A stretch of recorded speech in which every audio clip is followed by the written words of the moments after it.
दुखा दी कोठड़ी ज़ैनुल आबदीन दी। मदीने तू 13 किलोमीटर बाहर आज भी वो बाग मौजूद है। करबला में काफिला लुट गया, बाप मारा गया, भाई मारे गए, सब कुंबे का सफाया हो गया। लुटकर काफिला अहले बैत दमिश्क से जब मदीने मुनव्वरा पहुंचा तो एक हसन मुसन्ना जो इमाम हसन के बेटे थे, एक सिर्फ वो ही रह गए थे मदीने में, जिससे इमाम ज़ैनुल आबदीन अपने इस कजन भाई से दुख सुख करने कभी मदीने चले जाया करते थे। वरना 15 दिन 2 हफ्ते के बाद मदीने जाते थे। हसन मुसन्ना के पास बैठे दोनों भाई रोते थे। कोई सकीना को रोता था, कोई असगर को रोता था, कोई अकबर को रोता था, और एक गिरियाज़ारी का आलम होता था। इस मंजर में अगर कोई मुनिस यावर था तो एक दूसरे के ये भाई थे। तो ज़ैनुल आबदीन का वो बैतुल हुज़न आज भी मौजूद है, आज भी मौजूद है। एक कोठरी है छोटी सी, उसमें सिर्फ सजदा देने की जगह नमाज पढ़ने की। सारा दिन ज़ैनुल आबदीन वहीं बैठे रहते थे, रोते रहते थे। वहां से अर्ज की, सामने है मदीना, 13 मील है। इन निलते यारी हसबा यौमन इला अर्ज़िल हरम। अर्ज़ हरम में कभी जाए हवा तो मेरा सलाम मेरे नाना जान के रोजे पर कहना। जिस बाग में मेरा नाना दफन है उस बाग पर मेरा सलाम कहना, जहां वो नबी ये मोहतरम मदफून है। फिर अपने दुखों का जिक्र किया तो दिल में दुख होता है।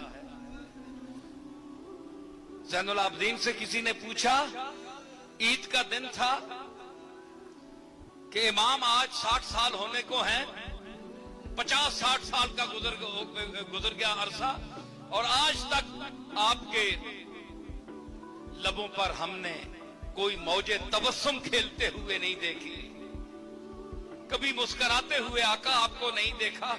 अहले मदीना इकट्ठे होकर ज़ैनुल आबदीन के पास आए कि आज तो मुस्कुरा दो। पता है तारीख में ये लफ्ज महफूज है। ज़ैनुल आबदीन ने फरमाया, तुम्हें मालूम नहीं कि याकूब को शक था, याकूब को शक था कि मेरा बेटा यूसुफ जिंदा है या नहीं। याकूब को शक था, इस शक में थे याकूब कि उनका बेटा जिंदा है या नहीं। 40-50 साल रोते रहे और आंखें सफेद हो गईं। और मैं बदनसीब जिसने एक दिन में 18 जवान लाशें अपनी आंखों से कत्ल होते हुए देखे और उठते हुए लाशें देखे। मैं तो यकीन से देख रहा था और तुम मुझे कहते हो कि मैं मुस्कुराता नहीं। कौन मुस्कुराए? हुसैन का सर जिस्म से जुदा होते हुए ये मंजर, और वो वक्त याद करो जब सकीना की बालियां नोची गई थी और खून का फव्वारा उसके कानों से जारी हुआ था। तुम भी बेटियों वाले हो, तुम्हारे भी बहनें हैं, तुम्हारे भी घर हैं। देखो औलादे रसूल पर ये जुल्म हुआ तो आज तुम तरह तरह की बातें बनाते हो। मुल्ला, तुम्हारी बेटी के सर से चादर नोची जाए, चादर खींची जाए तो मुझे मालूम होगा, फिर मैं देखूंगा कि तू उसका क्या हशर करता है।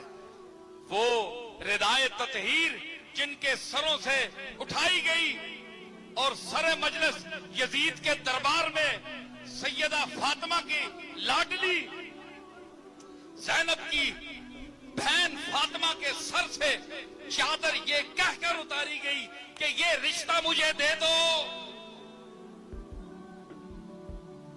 मुल्ला तू गवारा कर लेगा?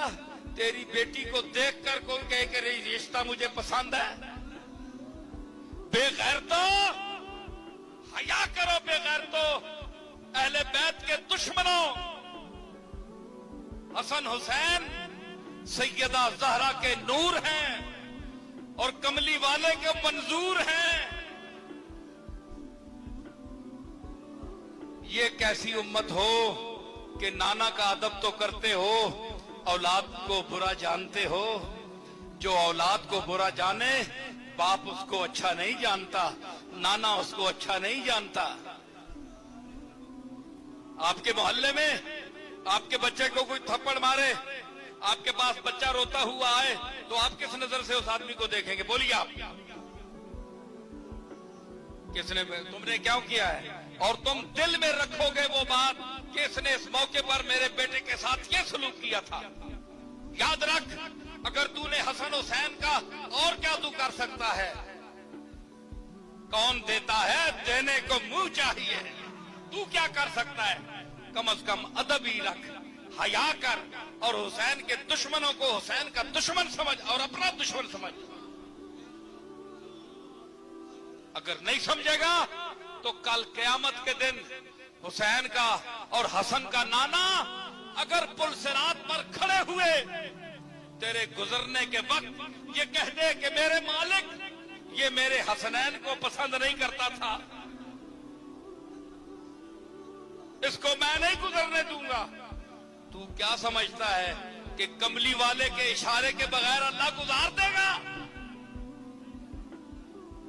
जो कहता है कद नरा तकल्लुब वजहिका फिस समा, जिस चेहरे ने दुआ नहीं की, यहां भी चेहरा आया, यहां भी चेहरा आया।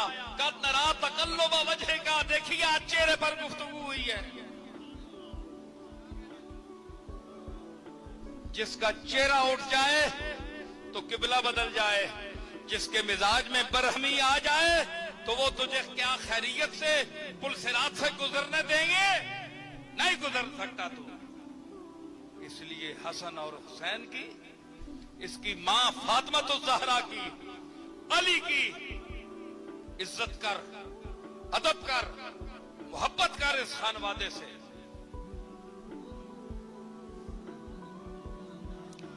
खाह मेरी ये फरासत है कि नादानी है। मेरा शेर मुझे याद आ गया। खाह मेरी ये फरासत है कि नादानी है, हुब्बे औलादे नबी शर्ते मुसलमानी है।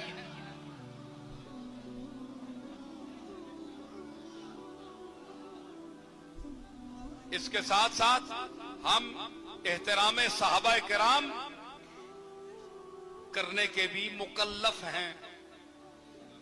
हमें हुक्म है कि हम सहाबा का भी एहतराम करें, उनके दर्जात का भी ख्याल रखें। तो हजरात, मैं ये कह रहा था, अब मैं गुफ्तगू को समेट रहा हूं।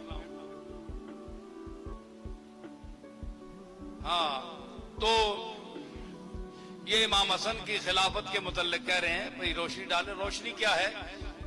वो सरापर रोशनी थे,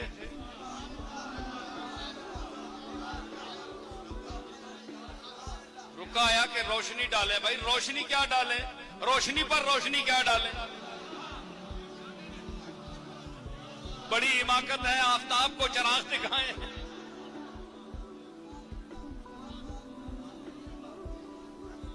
खिलाफत राशिदा, सिद्दीक अकबर, फारूक आजम, उस्मान गनी, अली 4, और 5वीं रोशनी हसन मुज्तबा।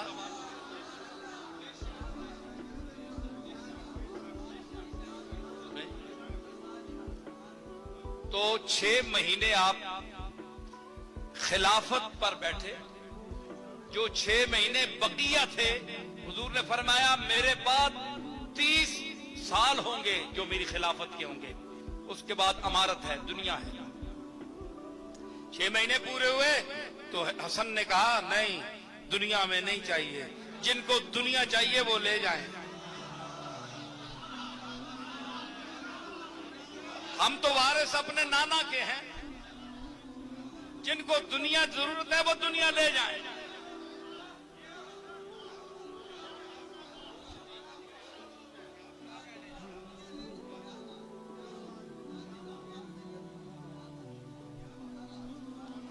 तो मतलब है कि ये बहुत बड़ी बात है। देखें, इक्तिदार छोड़ना बहुत बड़ी आजमाइश है, कोई नहीं छोड़ सकता। एक तरफ ये था कि किसी तरह हो मैं इक्तिदार पर फायद रहूं, चाहे आदमी मरते हैं तो मरे। इमाम हसन ने कहा नहीं, मैं वो इक्तिदार कभी नहीं पसंद कर सकता।